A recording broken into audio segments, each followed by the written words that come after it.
Yuk ikut Move Camp Muslim Family Camp 18 hingga 20 Agustus 2023 di Teras Merapi, Yogyakarta. Informasi lengkap hubungi 0898 0072 222. Assalamualaikum warahmatullahi wabarakatuh.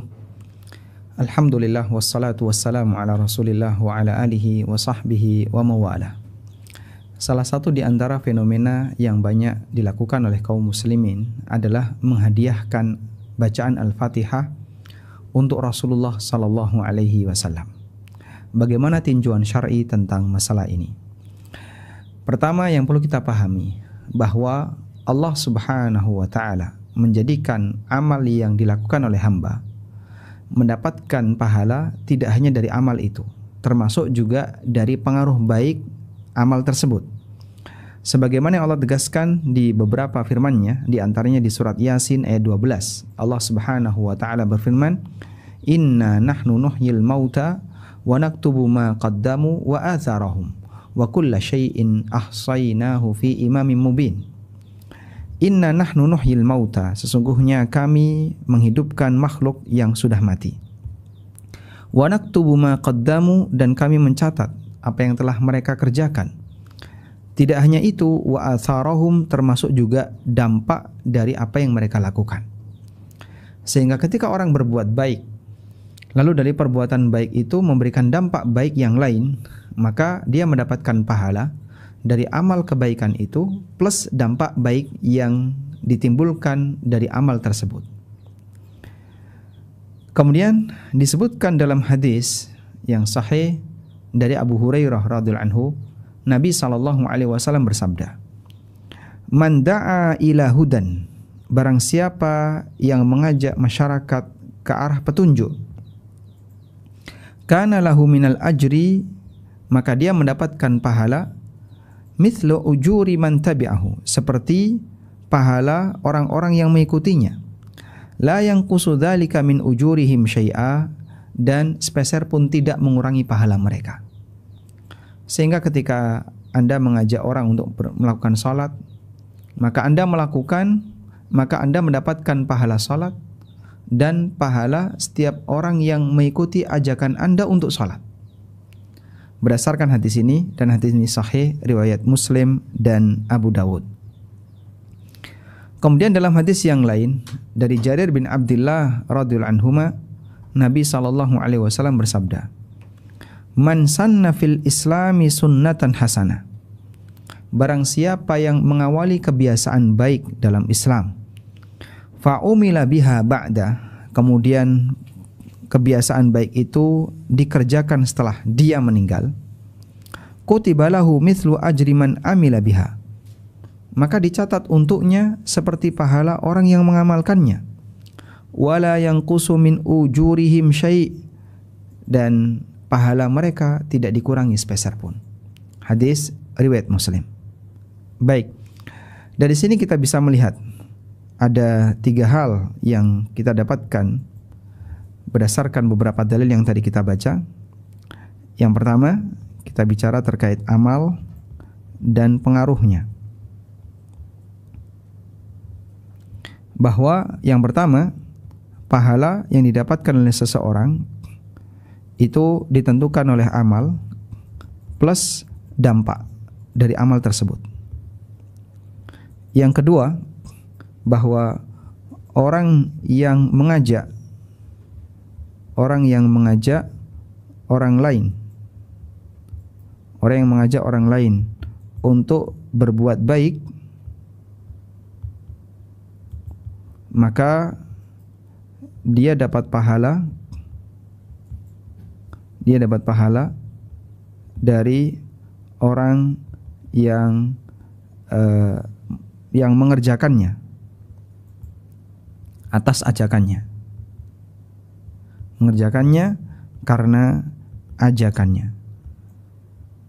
Yang ketiga, orang yang mempelopori amal baik,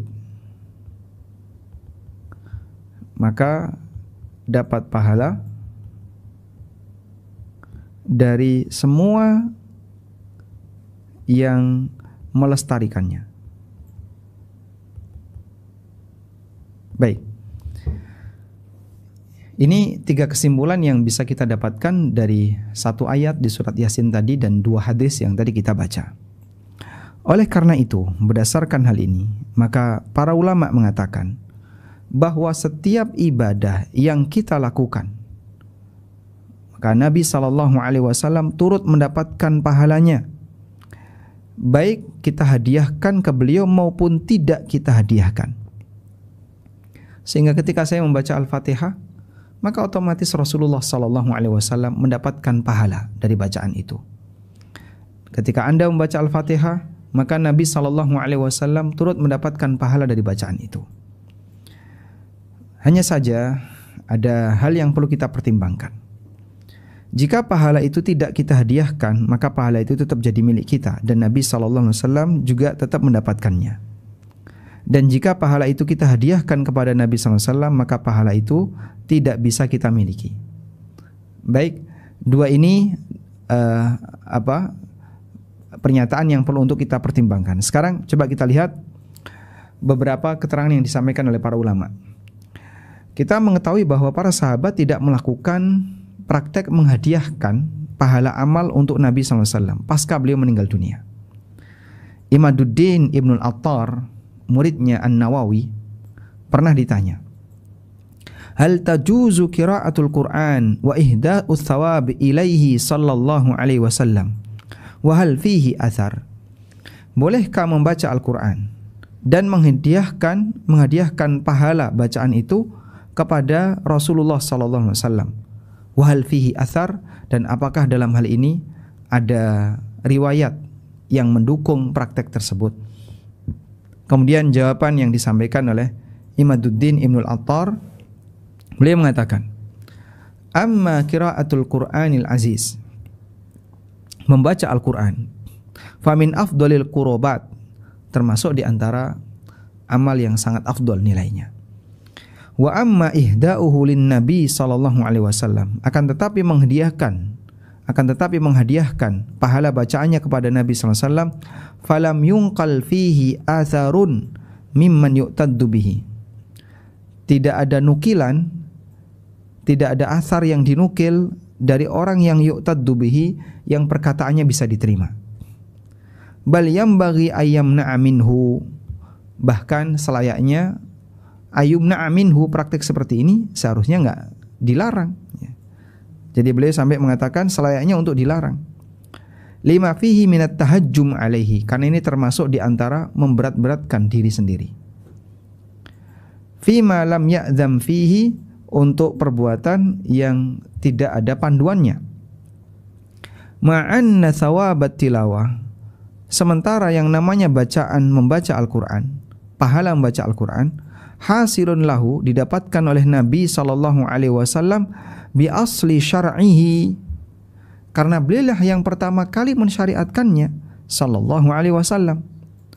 Kemudian beliau menegaskan wa jami'u a'mali ummatihi fi mizanihi, dan semua amal yang dilakukan oleh umatnya, maka Nabi sallallahu alaihi wasallam turut mendapatkan pahala, sehingga pahala amal itu juga ditaruh di timbangan amal Rasulullah sallallahu alaihi wasallam.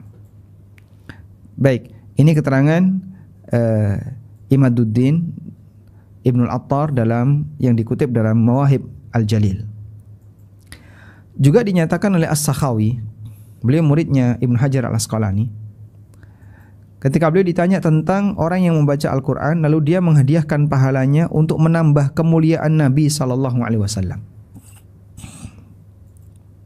Maka jawaban As-Sakhawi, yang beliau merupakan muridnya Al-Hafidz Ibnu Hajar, kata As-Sakhawi, hadza mukhtara'un, ini adalah perbuatan yang tidak ada dasarnya, tidak ada dalilnya. Min mutaakhiril qurra, dilakukan oleh para pembaca Al-Quran generasi belakangan. La a'lamu lahum salafan fihi, aku tidak pernah mengetahui ada panutan dalam masalah ini sebelum mereka. Orang-orang sebelum zaman beliau, kata As-Sakhawi, aku tidak pernah mengetahui satupun ulama yang melakukan praktik seperti ini sebelum beliau. rahimahullah. Ini juga dikutip dalam Mawahibul Jalil. Kemudian Syekhul Islam memiliki satu catatan dalam masalah ini. Catatan itu kasih judul Ihda'u Thawab ilan Nabi sallallahu alaihi wasallam. Catatan yang beliau beri judul Ihda'u Thawab, menghadiahkan pahala kepada Nabi sallallahu alaihi wasallam. Beliau menyimpulkan, lam yakun min amalis salaf, bukan bagian dari kebiasaan para ulama salaf, para ulama terdahulu. Annahum yusallun wa yasumun wa yaqra'un al-Qur'ana, di mana mereka salat, berpuasa, membaca Al-Qur'an, kemudian mereka hadiahkan itu semuanya untuk Nabi sallallahu alaihi wasallam. Kadzalika lam yakunu yatasaddaquna anhu. Demikian pula tidak ada praktek dari para sahabat tabi'in maupun tabi'in di mana mereka bersedekah atas nama Nabi sallallahu alaihi wasallam atau membebaskan budak atas nama Nabi sallallahu alaihi wasallam. Li'anna kullama yaf'aluhul muslimun, karena setiap yang dilakukan oleh kaum muslimin, falahu mithlu ajri fi'lihim, maka dia mendapatkan pahala dari amal itu, min ghairi ayyanqussa min ujurihim syai'a, tanpa mengurangi pahala mereka sedikit pun. Baik, ini keterangan Syekhul Islam. Jadi beliau punya kaidah bahwa para ulama di masa silam itu tidak ada satupun mereka yang mempraktekkan pasca wafatnya Nabi SAW, baik di kalangan sahabat tabi'in maupun tabi'in, tidak dijumpai adanya riwayat mereka menghadiahkan pahala amal untuk Nabi Sallallahu Alaihi Wasallam. Tayyib. Sehingga dari sini kita bisa mendapatkan kesimpulan bahwa sebenarnya ketika kita tidak menghadiahkan amalan khusus kepada Nabi SAW, maka otomatis beliau akan mendapatkan pahala dari amal itu. Meskipun kita akui ada juga sebagian ulama yang membolehkan menghadiahkan amal untuk Nabi SAW. Bahkan mereka berdalil dengan praktek yang dilakukan oleh Ibnu Umar. Menurut riwayat yang sebagian ulama menilai ini riwayat yang gak jelas, tidak bisa dipertanggungjawabkan nilai keabsahannya.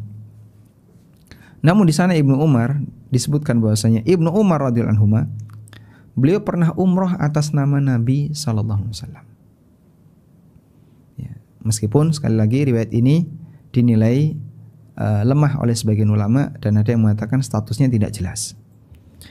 Nah, di antara yang membolehkan adalah Al-Buhuti, salah satu ulama mazhab Hambali.